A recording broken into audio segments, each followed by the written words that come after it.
Hey, it's Scott Adamson from the Production Academy. In this video, we're talking about plugins. Now, this is not something that everyone uses in their day-to-day audio workflow, but when you get up to the pro level with large format consoles, they're a great way to expand your audio palette. So let's take a closer look.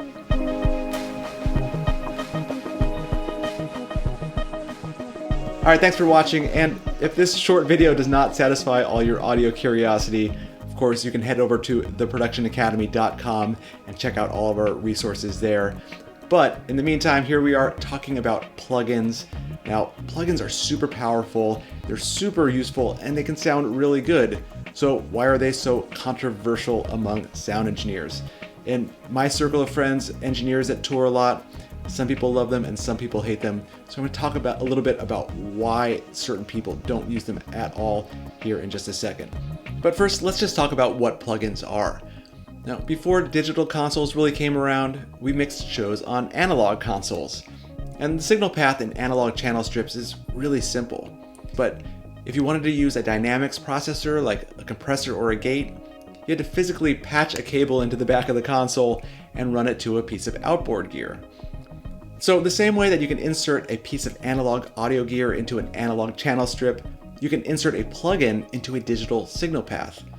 This could be an input channel strip or it could be an output bus, but this plugin will get inserted into that signal path and process the audio in some way. So in a way, every digital console has plugins. Every channel on a digital console can insert a gate or a compressor with the touch of a button, and that's a plugin. Now, when we say plugins, we're usually talking about third-party plugins that do something else besides a simple compressor or a simple gate.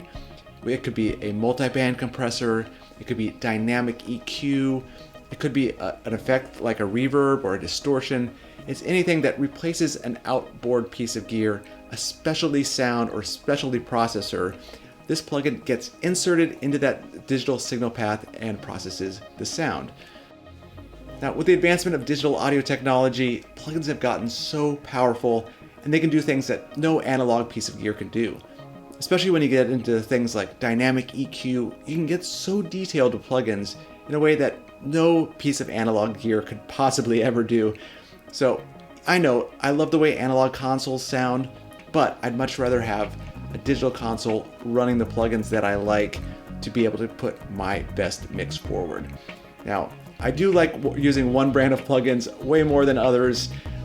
Full disclosure, I do have an endorsement with these guys, but I love using the DSP plugins in conjunction with the Avid S6L console.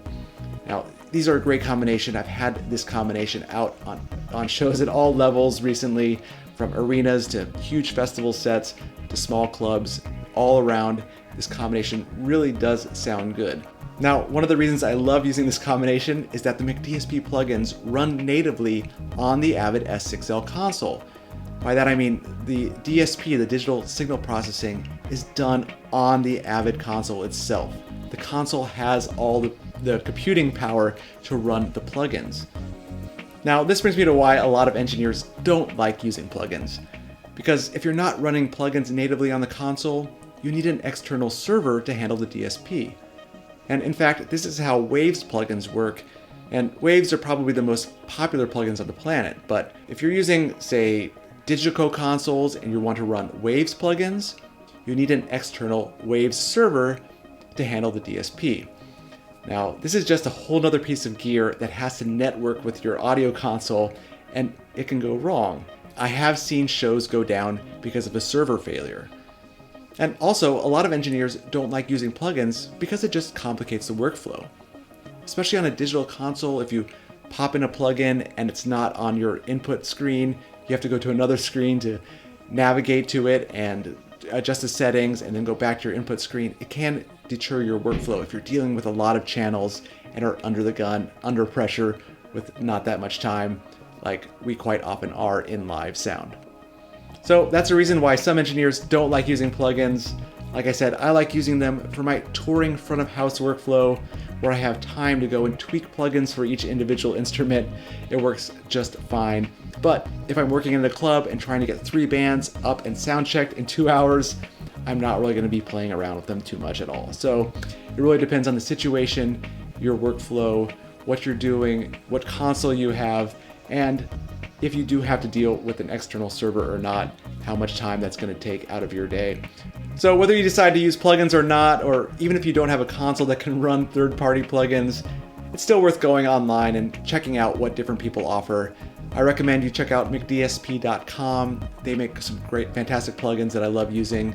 And also check out Waves. Those are the most popular ones in the world, like I said, and they run on a bunch of different consoles using external servers. All right, hope you're having a great day, and until the next video, I'll see you later. Bye.